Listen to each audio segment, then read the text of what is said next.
Hello and welcome to another episode of MikedUp Show. This is season 3. It has been an amazing season. We've had some incredible guests, and James Hubert, no different in when you hear what he's doing, an absolute trailblazer. And if you want to hear guests like him, you have to tune in on Thursdays at 2 p.m. Eastern. And of course, 11 a.m. Pacific in typically sunny San Diego.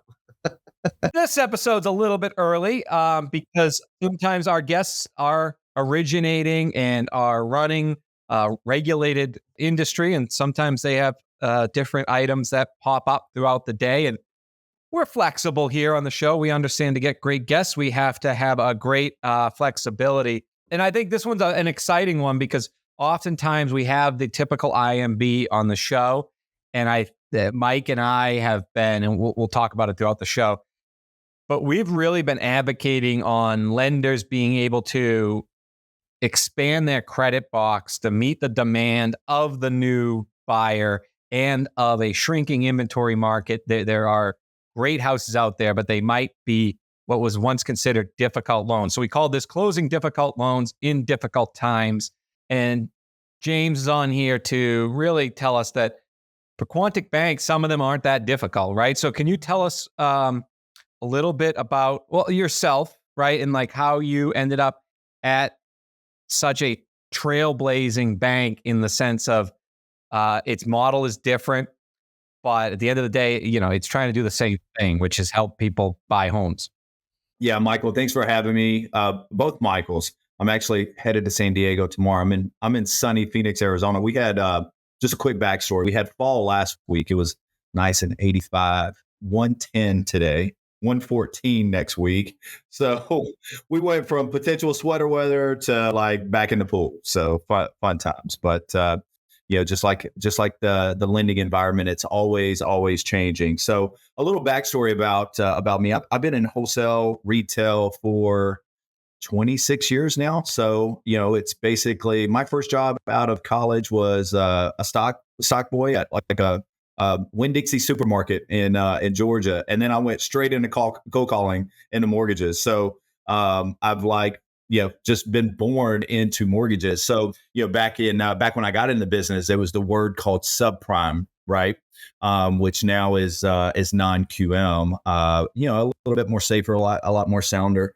But, the borrowers, the makeup is relatively the same. So, I've got whether that's subprime, whether that's, I was at Freedom Mortgage for, many years and different institutions that did, government lending as well, more challenged borrowers. But one of the things that I love about Quantic, and I run all of production for Quantic, whether that's retail, wholesale, our direct to consumer channel, is we are unique, right? We do a lot of challenging loans. I joke around with mortgage brokers across the country because I probably had 5 conversations with different brokers across the country that have had loans fall out at other national non-QM lenders that just don't meet that credit box. So here at Quantic, we are a CDFI, which is a community development financial institution.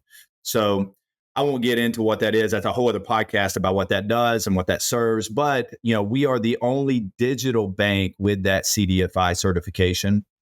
And I would say, and again, I don't have this number, so I don't want to, post something that's not real. But I think we are the only non-bank, the only bank that is in the TPO, third party origination space, that is a portfolio lender, right?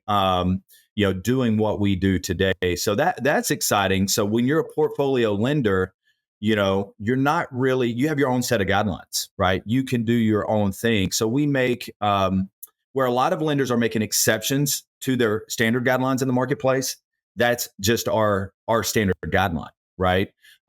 So one of the things that we do with the CDFI is we have what's called limited documentation, right? You'll hear me promoting different things like doc. So, just to throw some numbers at you, the non-QM market, and that's just what we do in the wholesale space. If it was a pie of 100%, 80% of that is bank statement loans, right? And I would say of that 80%, 78% of that is for self-employed borrowers, right? So most of that makeup is for self-employed borrowers. Those are borrowers who can't go QM, qualified mortgage, Fannie, Freddie, Ginnie, because they're writing off stuff off their taxes. And then you got the income component, then you got the property component. We're seeing a lot of properties come through with acreage, right? People are saying, hey, let me get out of the city and let me get into the farm life. I know my wife specifically, she wants a hobby farm. So we live in Scottsdale, Arizona. You can't get a hobby farm in Scottsdale, Arizona. So she's like, let's move to Nashville. So acreage, we see a lot of properties come through with acreage, right? Here at Quantic, we go up to 20 acres. What you're going to find in the marketplace is 10. So you got that, and then you got probably the assets or the reserve component. So here at Quantic, we're pretty light on that. Did I lose you guys, or did I just go full screen? Okay. All right. So what we've done, since we're the bank, we are the portfolio lender, we really focus on making things easy, right? So we promote our Light Doc product, which for those self-employed borrowers is just a P&L form. We give you the P&L form. We give you the P&L form. You take it out to your CPA, your P10. If you heard me in my earlier statement, 8 out of 10 loans in non-QM as bank statement loans are self-employed. What's the problem with bank statement loans? I do this webinar all the time. Never do a bank statement loan again. I can tell you 4 years ago, I couldn't get an originator to do a bank statement loan to save their life. Now I'm on the opposite side of that. I'm like, hey guys, stop doing the bank statement loans. You got large deposits, you got NSFs. Then, you guys have been in this business. It's like the underwriter wants all 48 pages of the bank statement. And that last page is blank. And you're like, you got the calculation of it, large deposits. So with us, with that P&L, we have a solution for you. It's our product. Go to the CPA, the P10, the tax preparer, get this P&L done. Oh no, by the way, only 1 year self-employment. A lot of borrowers in today's marketplace have just went from a W-2 job to self-employed. We just want that 1 year self-employment here at Quantic. And we do that on all products, primary, second home, investment properties. The beauty of it is, as well as I-10 borrowers. So we're one of the few lenders out there that is still in the I-10 market. I mean, there's some out there, but I-10 borrowers, they don't have a Social Security number, right? Those are great borrowers, by the way. And then on the flip side of that, for those borrowers who challenge borrowers that don't meet QM for, let's just say they're getting a large, they got cash bonuses, less than 2 years overtime, commission. We've got a 5-question VOE, right? Some of my competitors, if you're listening to this podcast, I hope that you are, they call it the crayon VOE. They're like, we can't do that crayon VOE. It's 4 questions, right? We send it out internally and we go out and ask 4 questions. We're really just, we just want to know that total income, all sources based off of it annually. And we do that again on all of our products. So when we talk about the uniqueness and the challenges of non-QM, it's really around the income. So what we try to do here at Quantic is really simplify that and make it less is more mantra, and really just make it easy for the originator, for the borrower too. I mean, there's nothing more frustrating than an originator just constantly having to go back to a borrower saying, oh, well, can you write me an LOE for this deposit? Oh, I got to back out this deposit because of this. So, and then you look at the other separation, the other big product that's in the marketplace today, and that's debt service coverage ratio loans, DSCR loans, as we call them. And we're unique here at Quantic. Again, we're the only investor that I know that would do this combo of a borrower, first-time home buyer and first-time investors. People will do first-time investors in the marketplace, but most everyone will say, I won't touch a first-time home buyer. Well, a lot of first-time home buyers, they don't want a primary residence, right? I can tell you I'll tell you a real life story. I've got a 22-year-old daughter. She will live with me forever, but she's like, Dad, I want to buy an investment property, right? She's a first-time investor, first-time home buyer. We welcome those here at Quantic. So, really what we deal with a lot here is, we've got a lot of great business partners across the country because we're licensed in all 50 states. There's New York, you name it. We cover the whole U.S. From that standpoint. So it's exciting because the good thing is we help a lot of borrowers that traditionally can't get homes in the marketplace. So although I tell originators across the country, I'm like, come to us first, and you wouldn't have to transfer that appraisal, right? You wouldn't have to go, prolong that. But my operations team here does a phenomenal job, right? we got in we'll call it 50 submissions yesterday through our broker channel. I would be safe to bet 80% of those were transferred appraisals. And what that means is those loans started somewhere else, and we're having to go across the finish line. And our pull through once that conditional approval is amazing at 85%. So we do a really good job of, when the industry is probably around 60% in that. So hopefully, the audience gathers that, we do some uniqueness. It's not uncommon. I'll call it common sense. And we're able to do that because we're not out in the marketplace selling to, when you look at the non-QM market, there's really these people, the big boys sell to the same investors. There's hedge funds that own these companies across the country, and they put these things in mortgage-backed securities. But if you look at 10 investors today that are doing non-QM, they're probably going to the same one or two investor, or hedge fund behind the scenes there. So you'll see a lot of uniqueness as an originator across the country with people's DSCR coverage ratio, minimum FICO score, minimum loan amount, some of those things. But what's been great about the non-QM space is we've seen a lot of, people go into that space, newer lenders, the agency lenders. I won't name names on this webinar, but that wouldn't touch it 4 years ago are like, I need to touch it today because 6 out of 10 loans, based on some data that came out about 6 months ago, that'll change with rates going down, obviously, but we're non-QM loans. But non-QM also makes up jumbo, home equity lines of credit, right? Those are your non-GSE loans. Yeah. So the HELOCs do, in which you bring up a great point. We launched a proprietary P&L BOE only product for second mortgages, right? And it's funny, we launched the product and then all of a sudden we see modification. We see various lenders coming out with a modified product of that in the marketplace, which is exciting. I mean, the more the merrier. But those self-employed borrowers couldn't go out and get a HELOC. A lot of people don't know this, but Chase Bank won't even do a HELOC, right? If you're a customer of Chase Bank, they don't even do home equity lines of credit. Jamie Dimon's like, nope, don't want them, right?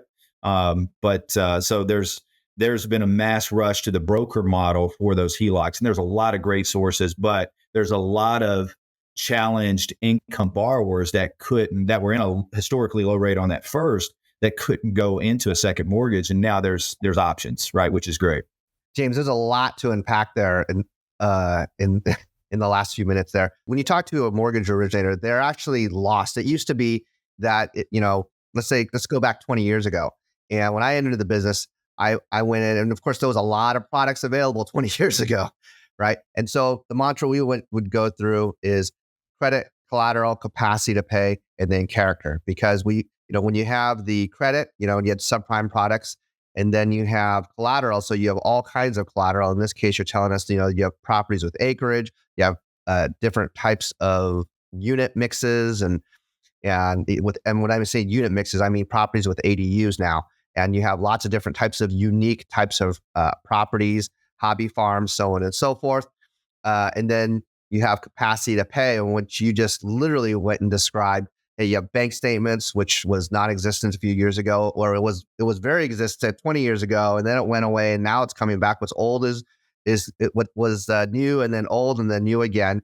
And then you have the I-10, you have the non-QM of you said the verification of employment space, and then you have what used to be in the subprime area. We would have what was like four criteria to make a borrower better. They pay on time, quality of property, that they have a X amount of reserves, which is better, or what is it that causes them to be a better paying borrower, so that the collateral package and the borrower package looks good, that it's always going to be a better performer to the fixed income markets. And so how does, and the reason I'm saying this is because when I go to like a trade show like Originator Connect, or when I go to another trade show and I see the myriad of different types of opportunity that's out there, the one thing that I see it's very consistent, and unfortunately consistent, is the lack of willingness by the retail or the broker originator to learn more about how to be creative. When they come across an issue or problem, they say, how do we do it? And then when products that Quantic put out, they go, well, don't ask yourself, how do we do it? Just ask yourself, how do we make it a situation where we can do it? Yep. Well, you bring up a really, really good issue within the origination world, right? And it also filters within the lenders, right? These deals are not all cookie cutter. They're not, hey, run an AUS, follow the AUS, right? If you meet the income scenario, then you're going to have a title issue. Then the collateral is going to be an issue. Then it's a non-mortgable condo, and they got an insurance issue, blah blah blah. So there's multi layers potentially of these loans, and if I call, our folks are very seasoned. Our account executives are, my underwriters. My average tenure of an underwriter here at Quantic is 7 years, right? And we just do 9QM. They come up with some stuff that I'm like, oh yeah, well, if we do X, Y, and Z, this deal will work that way. And I would say as an originator today, what the industry has done, lenders across the country, you can, Angel Oak, you name it, all of these guys, right, do a really good job of educating and saying, hey, get on. We're going to show you how to do this. This is why, we do webinars here at Quantic, on our I-10 products, foreign national, you name it, our Light Doc product. But you got to put the time in. But as an originator, you have to be able to, partner with a lender like Quantic or others that are out in the marketplace that really help you structure the deal and walk you through it. And there's a lot of originators that spend that time and do it. And then there's just some that they don't know a deal. And what I tell originators is like, call me first, right? Call me first. If I can't help you do the deal, there's potentially a solution. The last solution is hard money, right? You could potentially go hard money, Band-Aid it, get them back in for 6 months, a year, and then let's get them out of that hard money loan. So based on the marketplace, there's some options there. So, but you have to be willing to invest some time and spend it and structure the deal. Absolutely. How does the originator learn to ask more questions to their account executives? I mean, it almost sounds like, yeah, of course. But it's always, you get basically, James, your account executives are getting the phone call when there's the problem, not instead of premeditating, hey, you know what? I'm going to educate you so you don't have to call me can you get this done in the next 7 days? Yeah. You bring up a good point. We'll get scenarios all the time and some stuff. I'll get an email, like yesterday, I give you an example. Can you lend on this appraisal?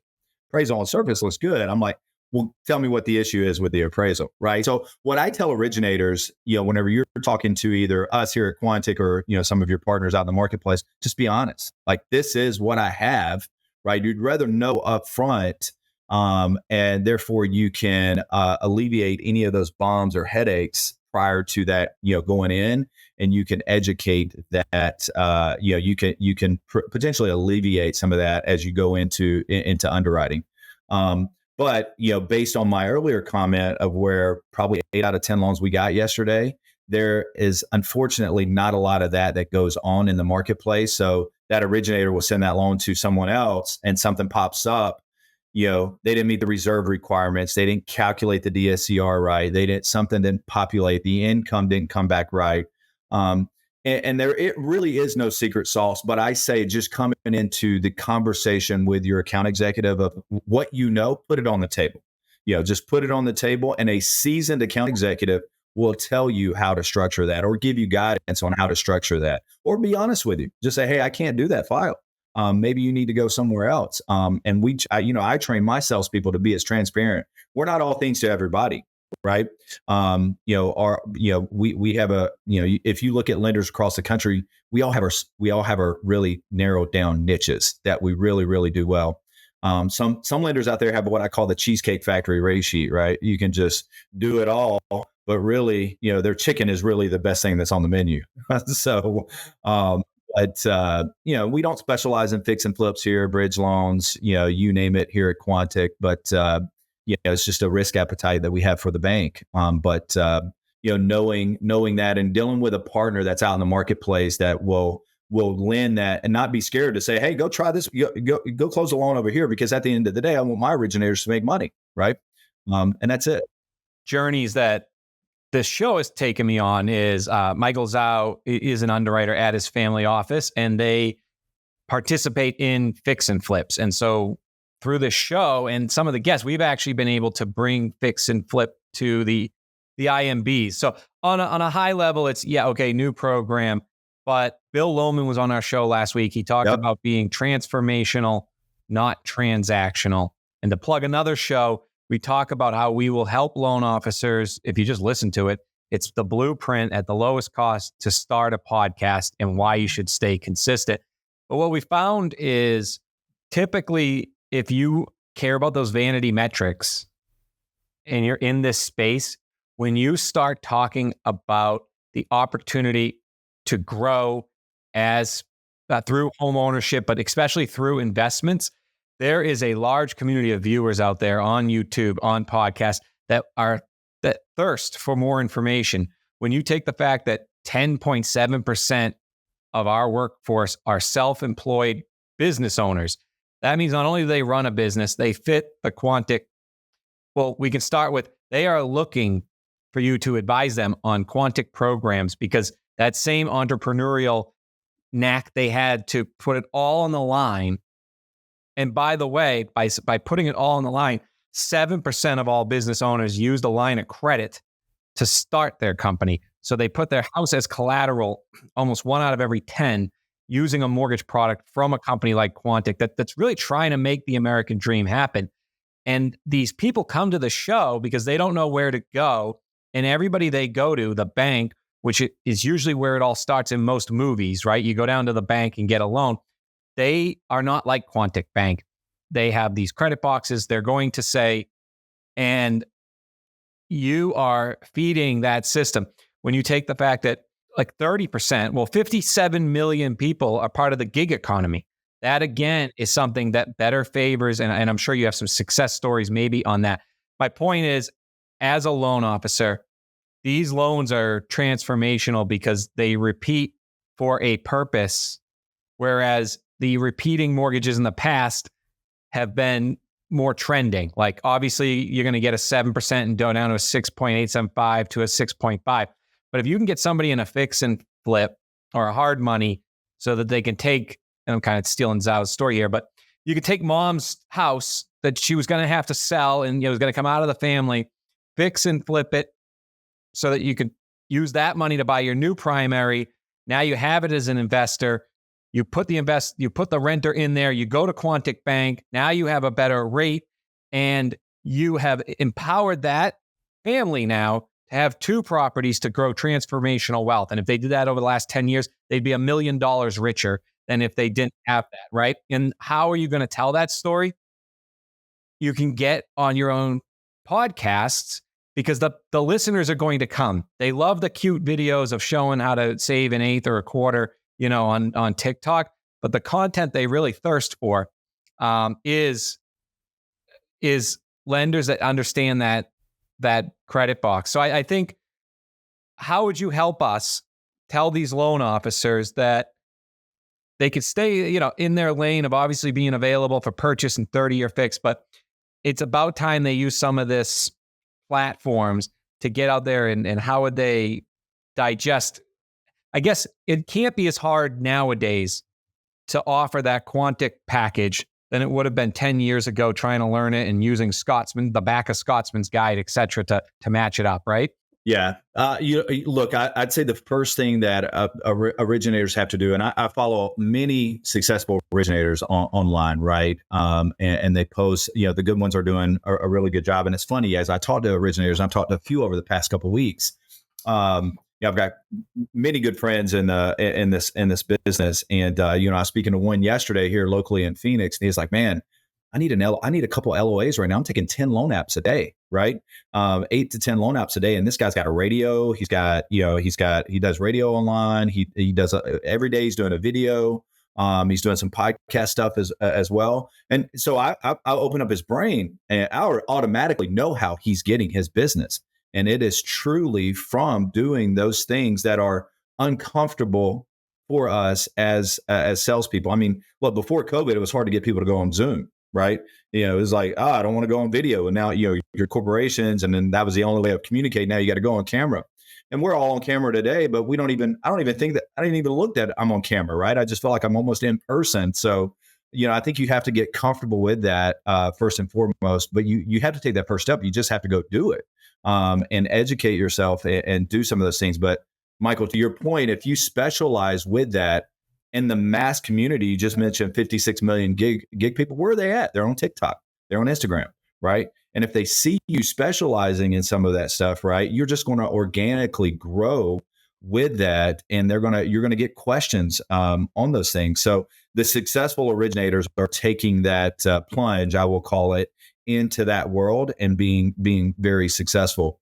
I was joking with my marketing team the other day. I'm like, we offer such a value add here at Quantic. We need to start doing a podcast, right? We need to start doing some of these things that educates not just the traditional, hey, we have a webinar, come join our webinar, right? Because that's nice. You can register, but having a podcast that people can come on and do it. We're doing something unique starting this month where my underwriter is my chief credit officer. Not that this is unique, but we're opening up for originators to bring their scenarios to my chief credit officer in a live webinar where we can just talk round table about how to structure loans, bring your challenge deals, and have the credit expert just kind of talk to you on there, whether or not that deal comes to Quantic or not. It's an educational thing. So those are some of the things that that we're doing here. But you just got to take that first plunge. You just got to do it. Just real quick comment on that before we lose it. When you look at vanity metrics, what Mike and I do, the 300 views we had on one show, on pace with Greg Scher's show, that's a lot of views for the type of audience that we're looking for, meaning transactionally speaking, if Quantic's going to do a show and you have 100 loan officers watching it, there's enough business in there that it's all worth it. And for these loan officers, what I'm saying is the vanity metrics is and if you go back and listen to our episode, the vanity metrics is the toughest part really to get from episode 10 to episode 40, because you see that plateau, just like working out. And the type of loans that Quantic has, I guess I'm saying if you have a podcast at a local level as a loan officer, people will show up out of the woodworks because that is the American dream. And that is what they have a thirst for. And then over time, they'll start to realize that they could be that person that can put that P&L from their landscaping business. And why not buy that home with that place to put the Bobcat? And I'm telling you, like, that's the only thing keeping sometimes the MikedUp Show holding us back is if we had more how to be rich using real estate, how to invest, that's what pops on those shows. So I think there's a lot of incentive to double down. Or if you're a branch manager, take your most charismatic person that maybe isn't producing and say, hey, let's come up with a business plan here. I'll support you, you support me, and let's be the local people to tell people these loans exist. There's a lot of people trapped right now. I want to add to that, Jay. I think that what you're doing is something that is actually really needed at the moment. There's that saying, you're the sum of the 10 people that you hang around the most. And if one of the things that the origination community is missing is education in the non-QM space or the creative mortgage loan space, however anybody would decide to define it, then what you've created right now is you're saying, okay, you know what? I'm talking to XYZ successful originators. I'm also talking to my underwriter who can help you with your deals. If two of the 10 people that you get to hang around the most are going to be the successful lender and the underwriter that's going to be looking at with the successful lender at your deals, then putting out that podcast and putting that out on social media, you're accomplishing two things. Number one, you're accomplishing the fact that you're getting the name brand, of course, and for self-serving purposes, that's very beneficial for you. Number two, though, you're educating the community on how to work inside of the business. Everybody's working on their business by originating new loans and doing that, and that's great because that's part of the deal, and they have to do that. But working on the business, meaning that how do you educate the originator on how to learn more about the non-QM space? How do you educate the originator how to work on the HELOC space? How do you work on them so they can educate their clients in the financial services space by using the non-QM products? I think that bringing that out and saying, oh yeah, well, everybody has a meet the underwriter at their company. And I would say that's partially true because it does happen. However, when you actually have the willingness to go live and bring that out in the podcast space, you're bringing a dynamic that I think that you already see it, but you're bringing that out to the community now. Now you get to be part of the 10 people that people get to hang around the most. You're saying, I want us as Quantic to be part of that 10 people so that you can get educated, so you can originate more business. And as a result, you can be more productive, not just for yourself, but for your community and to your other originators and say, and because we all network inside of these trade shows and conventions. So for the fact that you guys have that willingness now to say, we're going to bring the talk to the underwriter live in a podcast, whether on LinkedIn or whether some other format, Zoom, onto camera with the cameras on, that is a step in the right direction. I applaud you guys for telling originators to work inside of the business and on the business at the same time with Quantic. I'll bring it all together as a question for you too then. So role playing into that role, you're a loan officer and a local podcast. Do you have a success story that you remember that Quantic Bank was able to do for somebody that you think really like kind of set them off in a different direction? It wasn't like a primary residence, I'm saying.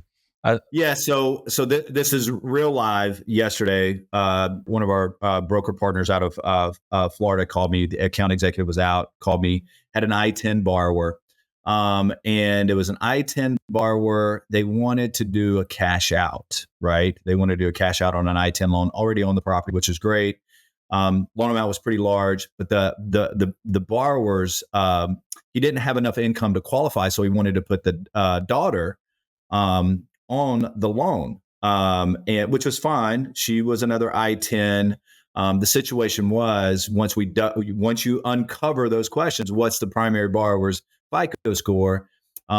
His FICO score was substantially lower. When I say lower, it was 564. So, once you get below 640 in the non-QM space, you're pretty much all bets are off, right? There is that sound lending, versus what we had with the old subprime days. So as I start having the conversation with him, well, the daughter, what we did was we basically set it up where the daughter, the borrower was not in any form of default, right? So he wasn't in any form of default, current on his payments. But the daughter, we set it up for the daughter to actually buy the property from father. She had a 780 FICO score, right?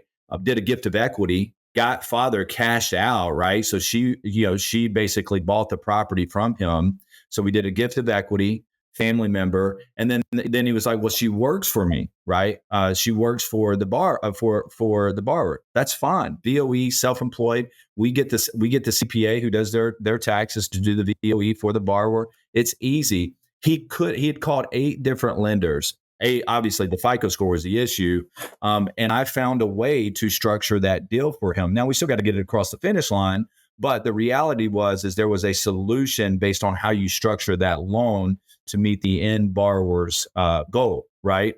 Sometimes you got to, this is my Southern slang coming out, but you got to go over your shoulder or scratch your ass. Well, that was one of those situations where you have to do it. But, but back to your point, Michael, the primary borrower, the father needed the cash in order to go open up another branch of his business to expand his business.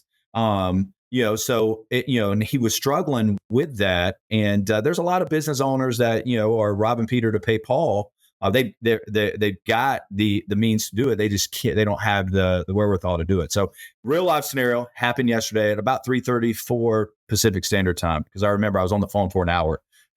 So yeah, at 7.3% of all businesses start. I actually saw Casey Crawford posted that on social media. So that is where social media obviously does have a ripple effect, hits our show now and goes further out there. But what a story where able to expand the business for the family and keep the house they probably grew up in. Not to mention, there's a great Homestead Act down in Florida. So like you guys are just really in the best interest of the customer there. And I think that story, if it succeeds, has such a ripple effect, in that community, because they all probably know the name of that business and they know that family. That's the type of lending that's going to attract podcasts and transformational advancements, because you might get all of their employees. These type of loans, I feel like, are so unique in building businesses now. So one of the things I want to touch on what Michael was saying was the education portion in the marketplace. So one of the things that's happened with NARD, now that's a whole other podcast that we could do with the whole other thing. But one of the things that I've done here at Quantic is we've kind of capitalized on that, right? We're at FDIC Bank, so we are actually actively hiring real estate agents to become part of originators. Now, you can do that. You're licensed in all 50 states. You don't have to pass the test, right? You're under the federal charter, which is a great segue into that. But here's what I found as I talked to originators, to real estate agents across the country, and I explained our portfolio products. Their mind is blown. They're like, no loan officers ever come to me and told me that products like this exist. So if you're an originator and you're listening to this today, there's a likelihood that your real estate your agent partners out in the marketplace don't even, because it starts with them in the baseline a lot of times with like whether or not that they can qualify that borrower just based on that conversation. But I would say you have to educate your real estate agents, specifically your very valuable partner ones, that like, hey, there's loans that we can structure out in the marketplace to do that. So, just kind of I wanted to piggyback off what you said, Michael, earlier, is just about the educational portion. And I'm grassroots talking to real estate agents out in the marketplace. And, these guys are like, you can do a 1 year self-employment with P&L. You can just do a VOE and they can have overtime, all that other stuff. And their mind is blown. So I always tell people from one salesperson to another, if my mouth isn't moving, I'm not making money. So go move your mouth. So does that mean that lenders and realtors can collectively work together so they can leverage Quantic wholesale, or is it Quantic retail, or how does this work together? So the retail side, we've kind of expanded it, right? You've probably seen in multiple people across the country, mortgage bankers, again, out in the marketplace, they've got, capitalizing on it. They're like, hey, come join, such and such brokerage or bankerage. If you're a licensed real estate agent, add a different vertical, right? The challenge with that as a real estate agent is you got to get licensed in the state. You got to get binded. You got to go pass the test. The value add that we have here at the bank is you just get an NMLS license. You're now licensed in all 50 states. There is no test. And you kind of plug into that. But that's on the real estate side. But that's a whole other conversation as it relates to it. But the back end to that was, as I speak to real estate agents on a daily basis, and when I tell them the value add at Quantic, right, their mind is blown in the sense of they didn't know that products like this existed. So they also didn't have the historic bias that like this is the way it has to be because this is the way it's always been. And I always love that quote. The people that got you here are not going to be the ones that get you out. That's a statement about mindset. So they're coming in saying, let me educate.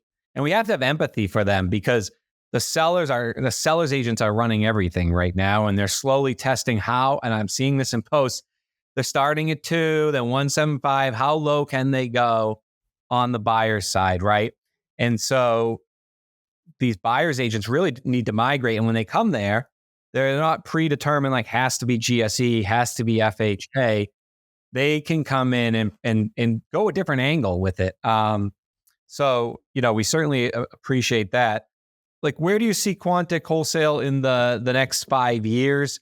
And when we hear wholesale, we think brokers, but are there IMBs that are brokering out deals they can't do? How's Quantic going to help everybody rise to the top? So one big thing is my biggest clients in wholesale are IMBs.